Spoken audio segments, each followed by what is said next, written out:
Hi guys, and we're back on another episode of Let's Talk Gaming. We've got my good friend Neil as always, Hey guys, it's Darmani. and for the first time ever, we have a very special guest, Mr. Boss for the win. What's going on, everyone? Mr. Boss for the win is pretty much like a celebrity to me and Neil because, as you all know, I have 42 subscribers. Neil has about 21, 22. Something like that, yeah. And Mr. Boss for the win, how many subscribers do you have, friend? About 8,400. So, so yeah, this is a huge honor. Believe me, we have thanked him a lot for coming on before this. But just so it's out there and everyone knows, thank you very much, Ross, for coming on.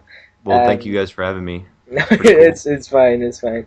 But yeah, Ross is also a machinima respawn director. Do you want to talk about how long you've been on machinima, Ross? Yeah, I've been on Machinima. Well, I was signed about 2 weeks before Call of Duty Black Ops came out, which was huge because that's basically what I'm known for and how I kind of built my channels because everyone expected Black Ops content for me. So basically, like Halloween, I was signed, Yeah. and my first ever video was a Black Ops video. So that's how I was signed. All right, awesome. And you've had your own channel for obviously a while. How long have you been on YouTube? About a year and 3 months. I started 4 months after Modern Warfare 2, which wasn't really early, but it's also not really late either. So like, how long did it take you to get to like 1,000 subscribers?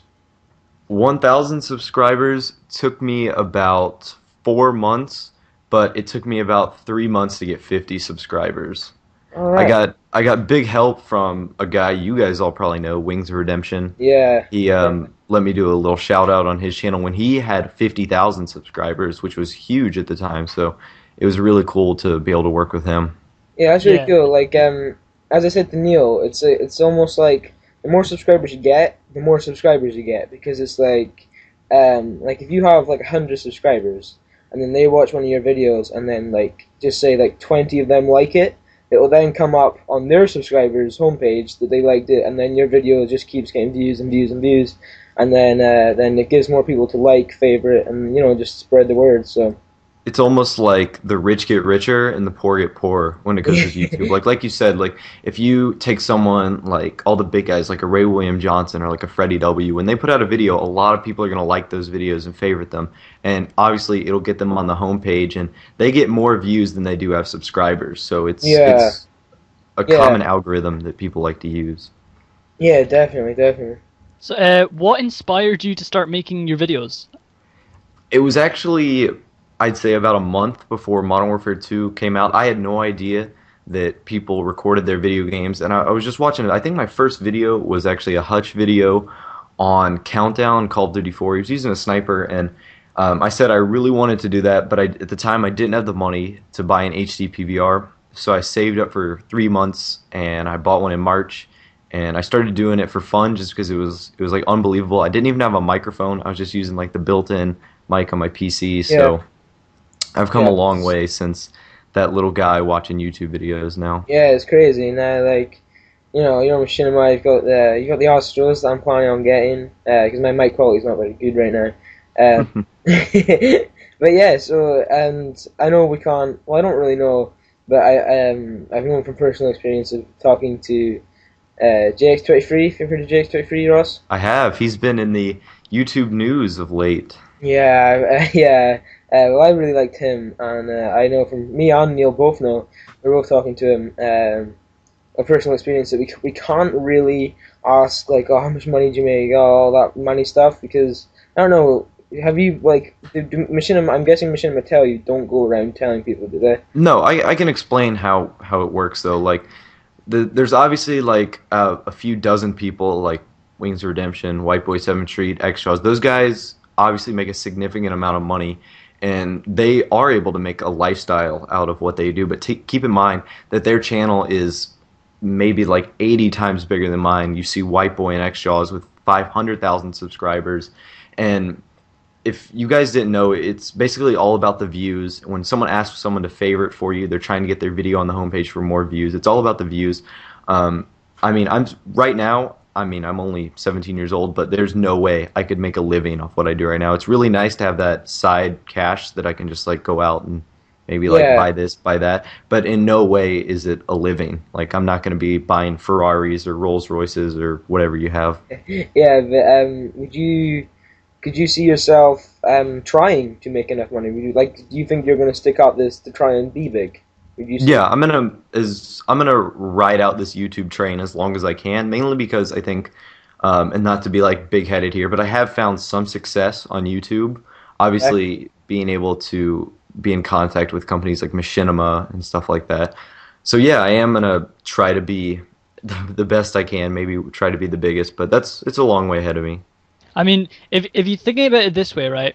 Having 8,000 people following your channel is big, you know? If you think about it, I probably couldn't fit 100 people in my living room. So having 8,000 people watching your videos or whatever, that's a lot of people, you know? It's a mind-blowing number, really, and like you don't, now that standards are set so high, you don't think of like 8,000 as really big, but like thinking 8,000 people who like check your videos and like watch your videos just when it shows up in their sub box is like a really amazing thing to think about, considering when like a year ago it was just like I would have to call my friends and say like, hey, you need to watch this video, and at the time that was when we had like 5-star ratings instead of likes, so yeah, that's yeah. like old school YouTube. But yeah, now it's just amazing to see people like do it on their own and like leave comments and stuff like that. It's really interesting.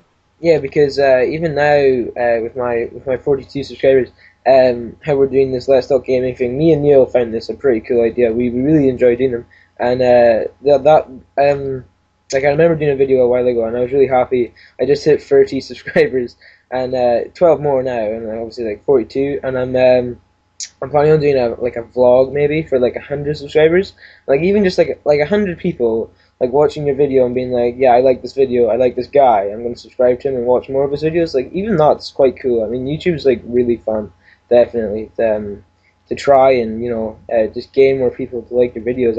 I love doing videos. It's really fun. It's great. I didn't think that I would do this for like friends. I mean, I knew friends that were going into this, but Give me a minute, my some of phone's just ringing. no problem. Some of the people that I met from this, like I've met tons of nice guys. Like you said, I've talked to JX23, I've talked to XJaws, Wings, like all those guys. Just the nice people you meet is really like a really cool perk that goes along with making YouTube videos. It's a nice little community slash family that we really have. Yeah, would you say, like, obviously you being, like really big to us and big in your own way as well, would you say that the people you see that make the videos are the same in person? Like, would you say, like, just for example, White Boy, would you say that, have you ever talked to White Boy? I have not, haven't talked to White Boy. Well, we won't use him then. But like, just like a big YouTuber, would you say that the people you hear through commentaries and that, would you say they're the same in person? Yeah, I've just a couple days ago I met a couple YouTubers that came down to Georgia, which is where I live, United States. Yeah.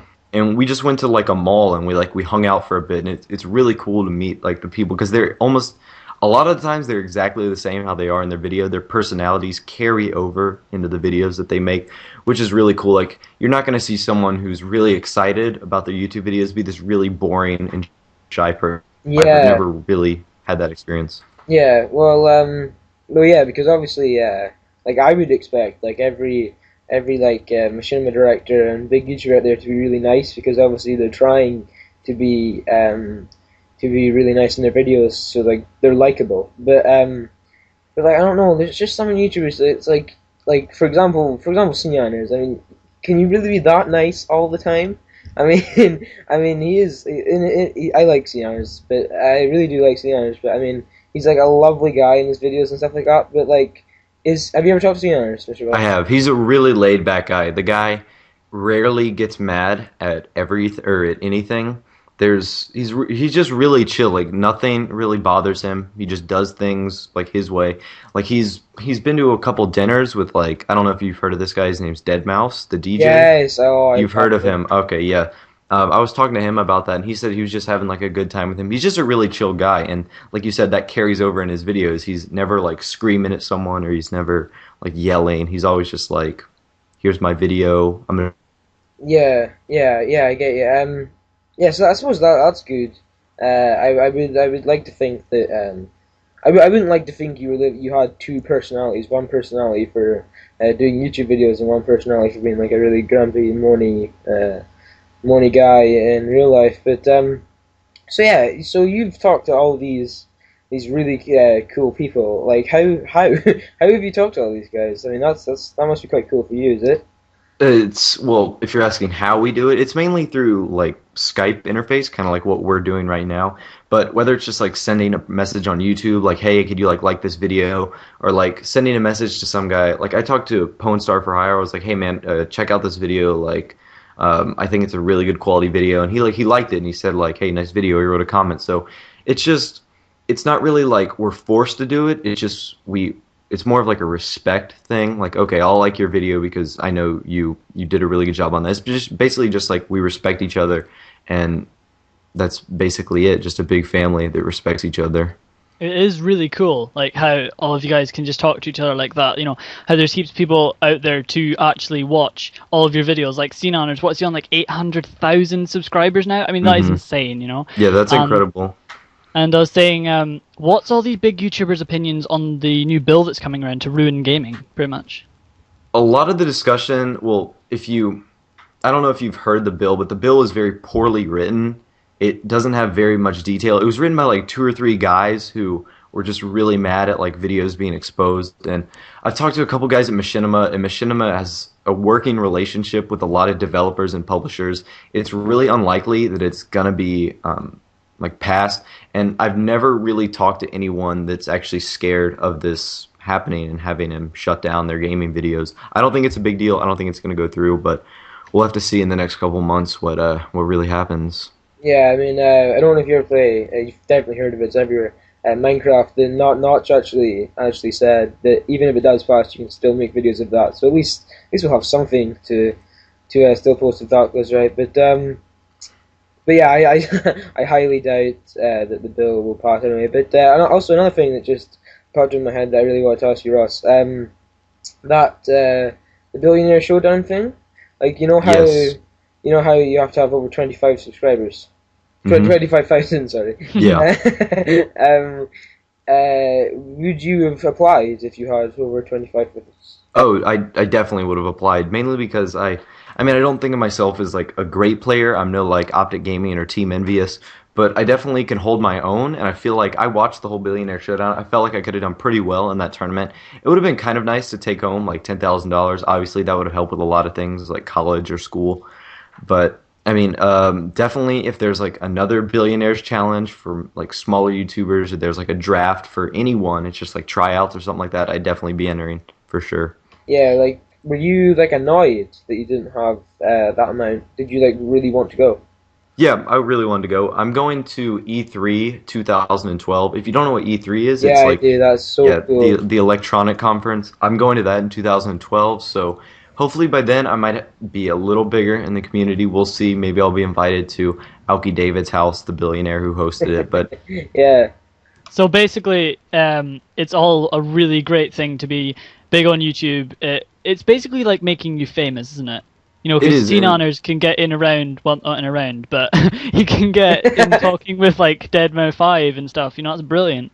yeah, and a lot of people have turned it into something like different than gaming videos. Like FPS Russia, who is obviously we know FPS Kyle, went from Yeah. making YouTube videos to now shooting guns off in his backyard and is in the top 30 most subscribed on YouTube. In 3 months, he gained 700,000 subscribers. So it's amazing to see what like people are doing. Like Tabe, if you don't know right now, is like doing that Swedish tour. So yep, he's like incorporating gaming and like taking it into other things, which I think is a really cool aspect.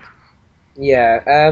Well, yep. Again, thank you so much for coming on, Ross. This has been great. We're actually coming up to the end now. But yeah, thanks both of you, Neil. As always, you're always here. And Problem. Thank you so much, Ross, for coming on the show. It's been a pleasure to have you. Yeah, it was awesome. Thanks you guys for having me. well, that's about it. So I'll catch you guys later. Bye bye.